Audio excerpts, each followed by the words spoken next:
এবার যারা নাক গলিয়ে দিচ্ছে, আমরা বলছি বিজেপির বিরুদ্ধে, কেউ শুনছে সেটা তৃণমূলের বিরুদ্ধে, আমরা বলছি মোদির বিরুদ্ধে, কেউ শুনছে এটা মমতার বিরুদ্ধে, আমরা বলছি শুভেন্দুর বিরুদ্ধে, তারা শুনছে অভিষেকের বিরুদ্ধে। এটা তো আমাদের কিছু করার নাই।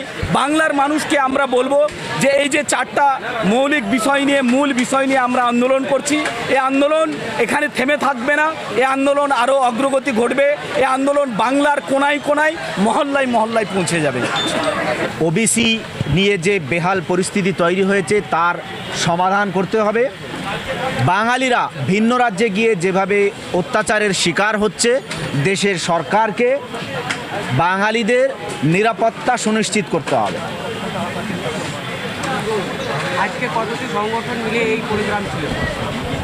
33টা সংগঠন, কিছু তার মধ্যে এই 33টা সংগঠনের মধ্যে আছে কিছু রাজনৈতিক দল, কিছু অরাজনৈতিক দল এবং কিছু ধর্মীয় দল।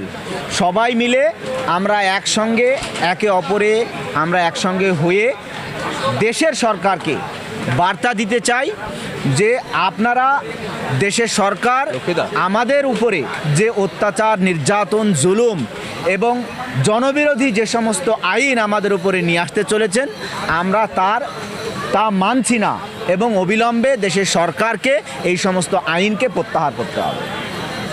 অবশ্যই দেখাবো, কিন্তু শুধু ভোটের বৈতরণী পার করার জন্য, সেখানে সাম্প্রদায়িক উস্কানি দেওয়ার জন্য, নিজের ভোটের ফায়দা নেওয়ার জন্য আমরা তো এটা মেনে নিতে পারি না। যেটা আইন হবে, শুধু ভোটের আগে কেন হবে? আইনকে আমাদের সংবিধান থেকে বাদ দেওয়ার জন্য, এবং এই ওয়াকফ আইনটা আমাদের সংবিধান বিরোধী, তার কারণে গঠন করা হয়েছে কনস্টিটিউশন প্রোটেকশন ফোরাম।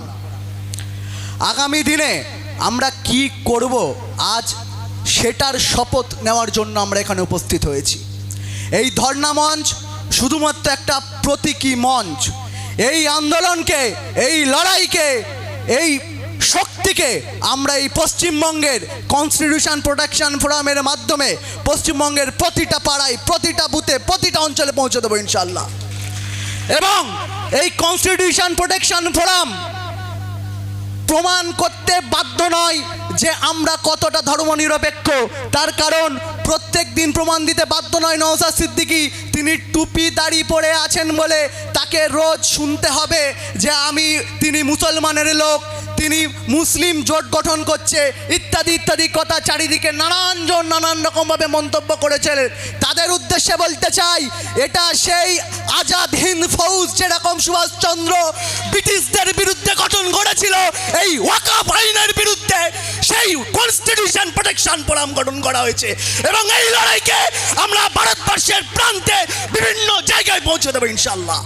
আর কারা কারা এর বিরুদ্ধে শেষ পর্যন্ত লড়াই জারি রাখতে প্রস্তুত আছেন, দুটো হাত উত্তোলন করে দেখান।